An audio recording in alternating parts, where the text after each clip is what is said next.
We finally caught our first wild siakap at Kuala Lukut. It's a pretty big breakthrough for us because we've been fishing there for like 5 or 6 times previously, and it was like really hard because we just didn't know where to fish, and we didn't know what kind of rigs to use. This time we managed to identify a few spots inside, further upstream the river, and we used a different rig this time, a float rig with a live prawn which we bought near there, and I didn't catch it, but actually my friend caught it, but it was a big breakthrough because at least now we understand a bit how to fish in the area. It's a pretty high pressure fishing area. There's a lot of commercial fishermen there, and there's also a lot of recreational anglers, so it's quite hard to catch fish if you don't have a guide or if you don't have much local knowledge, but thankfully I think we have a better understanding this time, and hopefully in our next trips we can use what we learned from this trip. So also in this trip there was a pretty big boiling from ikan selangat, which is quite rare to see. Quite strange because the boil was about 300 to 400 meters long, and then they didn't really move or run away anywhere. It was at the river mouth. We were able to anchor there and just try and fish with sabiki rigs or Apollo rigs, and we managed to catch about 15 to 20 like that. So have a look, enjoy the video, and please like and subscribe if you like what you see. Thank you.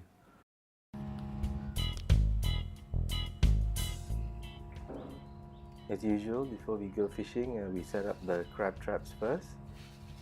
This is my friend Yus. He's putting the bait into the crab traps. Today we're using some old tamban we caught from a previous trip, or pilchards. Usually we can catch blue crabs or sand crabs using these traps, but if there's a lot of fresh water coming down, then we can also catch some mud crabs as well, but usually it's blue crabs.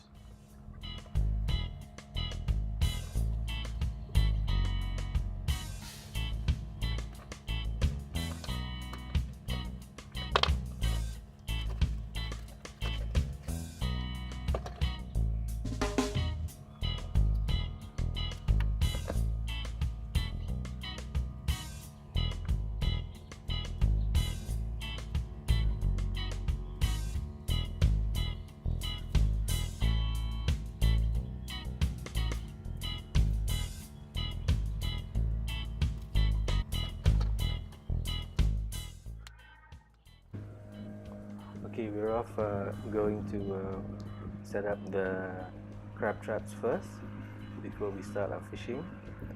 There are a few spots which we have found to be a bit more productive than others in the past, so that's where we usually put the traps.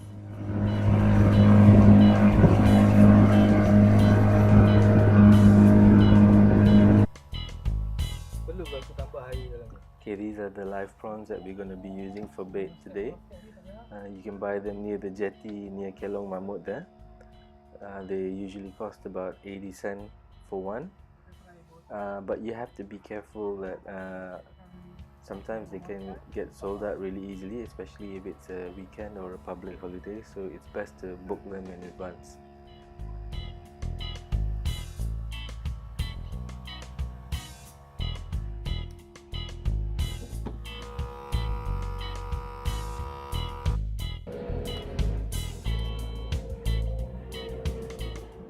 This is the first spot that we fished that day. This is the sunken boat in front of the Kelong Mamut jetty. I think most people who fish at Kuala Lukut are quite familiar with it. Unfortunately, it was an outgoing tide, and we didn't catch anything here.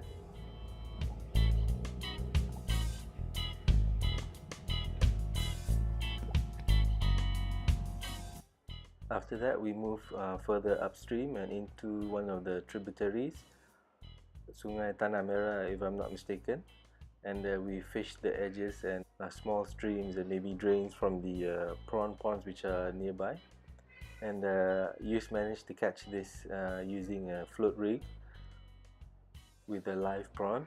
It's not that big, it's only about 300 grams.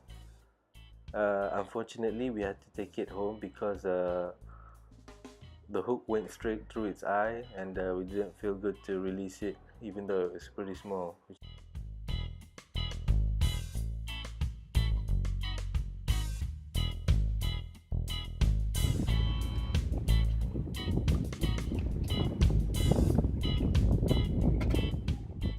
On our way back, we stopped at the small wreck again, and this time there were a lot of these ikan selangat, or like some kind of shad in English. They were boiling at the wreck and the river mouth. Probably they were waiting for some, or maybe they were feeding on some small fish.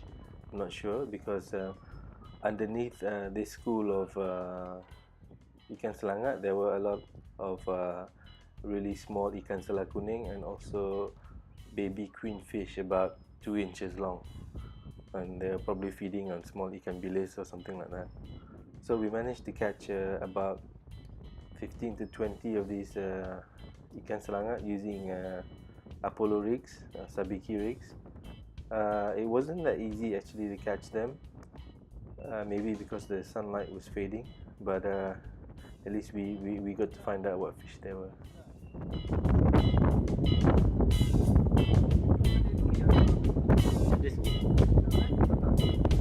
Mata bawah.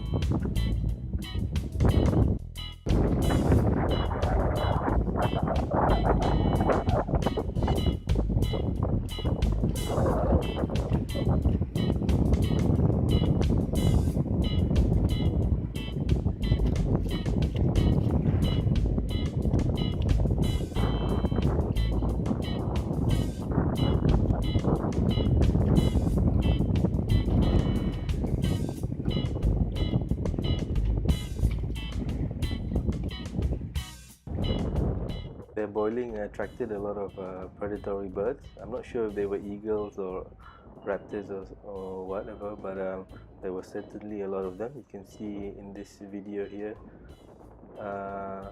Lower down there were probably about 3 or 4, but further up there are more than 20 of them.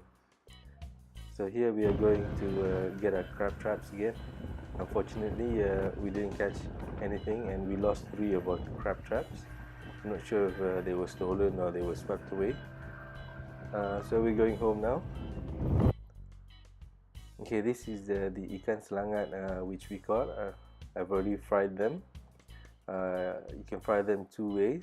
One is you cut a lot of slats in their body to make the bones more crunchier, so you can just eat through the bones, or you can leave the scales on so that the skin doesn't dry up, but you'll have to deal with the bones then.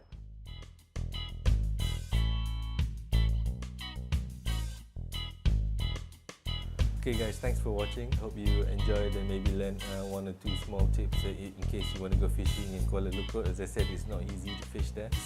Please do like and subscribe, so maybe you can watch again next week. Thank you.